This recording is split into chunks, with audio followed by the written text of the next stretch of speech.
Tell me a little bit more about the corporate locations and how the actual business got started. As a medical practice, what made you see that you could franchise this business concept? Talk about the support and the team that's needed around you to now make that transition to be a franchisor and be successful there. And what's your vision for the brand over the next couple of years? For businesses out there that have great businesses, are now considering franchising as a business model to scale and might say, I don't think my business is franchisable. Or so what advice would you give them about now becoming a franchisor and scale?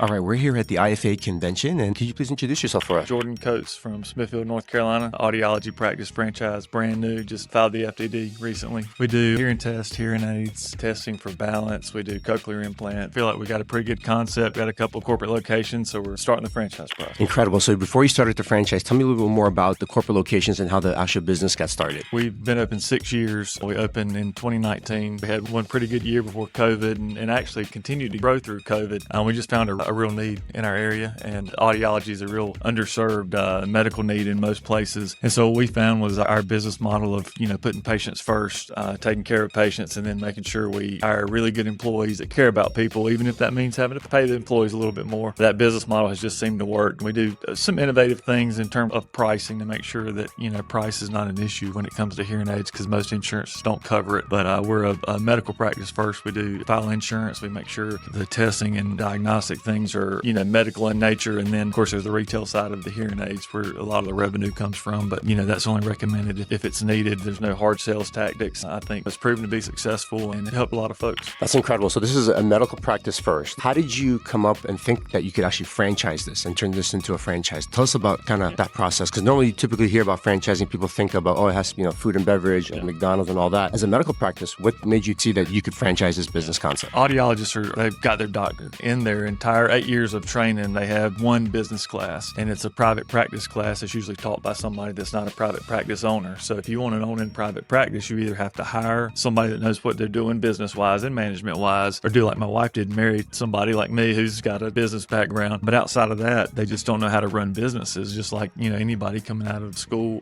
without a business background knows how to do. That's the big thing, is just being able to help them manage the business aspect of it. And I think that's where we can really help somebody that really wants to own their own practice but is concerned about that management side. Managing things like the insurance companies are really hard to deal with in a lot of cases, and that's something we help with. Of course, managing financials and looking at financial reports, financial literacy, helping them manage the money, manage budgets and that kind of thing. Things they would have no exposure to otherwise. And I think that's what we have to offer versus just opening it yourself. That's great. And then your franchisees, are you looking for medical practitioners, doctors? Do they need to be medical practitioners? In most states, it's state dependent. Like in our state, North Carolina, you do have to be a licensed audiologist to own an audiology practice. However, there's a lot of states where you don't. The margins are actually support the kind of the operator model where you could buy the franchise, license the franchise, and then hire a full-time audiologist, pay him really well, and still get a good return on your money. One of the other things we can offer is revenue immediately. If it's done correctly, you should be cash flow positive in the first year. Of course, we don't guarantee any of that. We, as very new business owners, not really knowing what we do, we were able to make it work. And I figure something like this has been around when we started. I would have loved to have somebody like us to help guide us through the way. We spent the last 2 years really honing down our SOPs, our processes, and all that kind of thing, just to make sure that we really have something to offer somebody that signs up with us. And now that you're becoming a franchisor and getting franchise ready and going that, it's a separate business than running a center. Talk about the support and the team that's needed around you to now make that transition to be a franchisor and be successful there. Really not that different than when we opened our second location. I go maybe twice a month. It's 30 minutes from our main location, so it's not like I have to travel very far. We have learned to manage that pretty much remotely. We've got a good team there. That is almost like a franchise in that we gave them the tools, trained them at our location, and then sent them on their way, and then we just check in with them. Now, of course, they reach out to us. We talk every day. They ask us questions. We help them out. My wife and I manage all the business aspects, the finances, and that kind of thing. It's similar to a franchise in itself, and so we know the concept can work. We do have the limitations of having, in a lot of states, having a small group of people that can franchise due to the laws around who can own a medical practice. Outside of that, it is a model that can work. It's affordable in terms of franchise fees and startup costs. So I think there's a lot of good points about it. And what's your vision for the brand over the next couple of years? We want to grow slow organically. We want to make sure the first few franchises are really well done to set an example for future franchises. We don't want to leave a trail of broken franchises behind us and then try to explain why that happened. The future franchisees want to really make sure that we're really involved in the first few and make sure that they're done right before we start just creating a bunch of leads and trying to get a bunch of franchisees and signing up a bunch of people before we know what we're offering is worthwhile and that we can really add value to folks' business. For businesses out there that have great businesses, are now considering franchising as a business model to scale and might say, I don't think my business is franchisable, or so what advice would you give them about now becoming a franchisor and scale? What advice would you tell them? Talk to people in the business and not one consultant, not one person.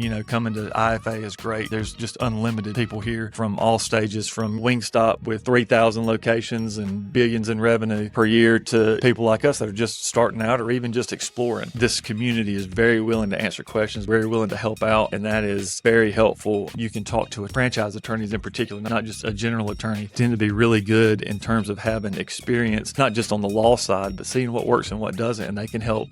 Our attorney's been real helpful with that. I'm just in a generic consulting role, just talking to a lot of different people, getting a lot of ideas, and seeing what the competition's like. Just because there's a lot of competition doesn't mean you can't have your own niche or even be a part of that field, but you need to know what you're up against and what they're offering. Well, congratulations, and we look forward to watching you grow. Appreciate it.